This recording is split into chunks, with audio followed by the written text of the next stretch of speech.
Everybody here with another NES update. Really, it's just getting too easy to find these games. But yeah, I went to the Goodwill, found a whole thing full. Most NES games I've ever found. It's the first time I ever went to a Goodwill on Sunday, which is probably a good idea because Saturday is probably the day of the most donations. So then Sunday they would get the most product that's out there, you know, if that makes sense. And probably the worst day to go is late Monday. But anyway, this is the most time I've ever seen this many NES games there, and there were a lot to pick from. And actually, I turned down several. Some had broken labels, like where the label flapped off. I was like, ugh, not going to bother that. And they were all $2.12. So this is a Wheel of Fortune. And I want to point out, they put the price in a good spot on this one. All the others, wrong. But yeah, it's Wheel of Fortune. Pretty good game, I guess. I don't know. Never was a fan of the game show, but I don't know, this may be fun. And this is a Wheel of Fortune Family Edition. Yes, they made two Wheel of Fortune games for the NES. Here they are side by side. And notice the sticker now appearing on my precious label. And also, Bryan Kelly, you're a naughty boy for putting your name right there on the label, buddy. But thanks for the donation, man. Oh, I just saw a video about this from the Bearded Man or the Bearded Gamer or whatever the guy wants to be called. The top secret episode, Galgo 13. And that thing has probably the most the most story scenes I've ever seen in an NES game. It's like the dialogue just keeps on going and going, and that's what the Bearded guy was saying. But it looked kind of like fun. I don't know. The character looked pretty big and muscular. And again, Bryan Kelly. Thank you, Booty. I'm a weak man. I got Contra again. Actually, I didn't even realize I got this. I just kind of grabbed a bunch that looked good. But that one looks pristine. Hopefully the high def is picking this up. That is a beautiful. Except for, no. Yeah, there's no Bryan Kelly on it. Beautiful. Just a week before I went there, and the little basket was full of 2600 games.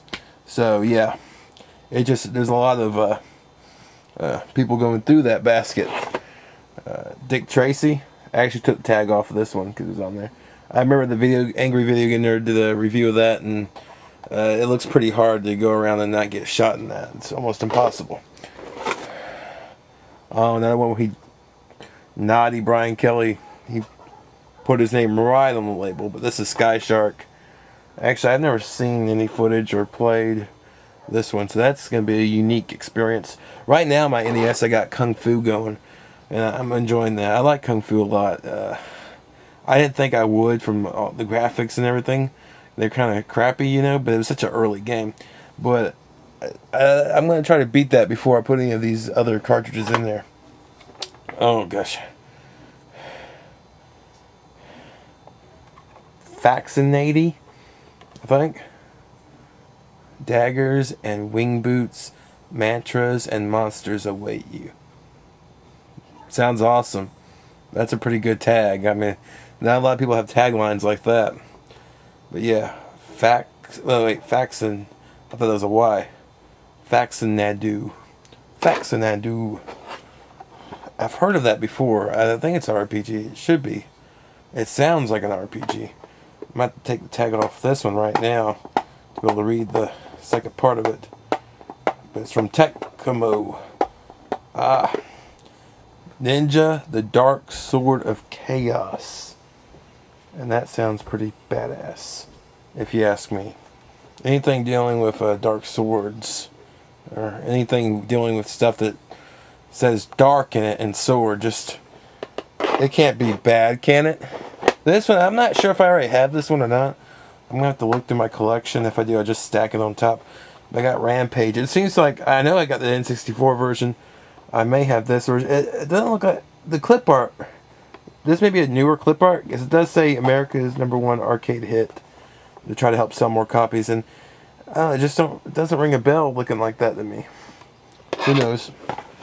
And last but not least, I got here Shooting Range from Bandai. for use of your power zapper. And again, thank you, Brian Kelly. Yeah. I need to try some of these games that have the zapper thing. I got one or two or three that I haven't tried. I need to put them in there. That looks like fun. Shooting range. And I like how they didn't go, you know, it's almost like 80s advertising. They didn't go, you know, with a clip of the game or someone did a beautiful painting of the game. They went with some kid, you know, holding up a gun in front of some screenshots rounded off to the sight sign of a gun. You know, it's not like, I don't know. I like it in a crap-tacular kind of way. I mean, you know, looking back, that kind of looks barbaric compared to today's polished standards of advertising. But that looks pretty fun to me. And you got your yellow and blue in there. Green target thing. Yeah, that's how you're going to do. You're going to trip out, man. You're going to trip out in this game. Alright, well, I'll talk to you later. I'll leave you with your moment of tripping out. Whoa.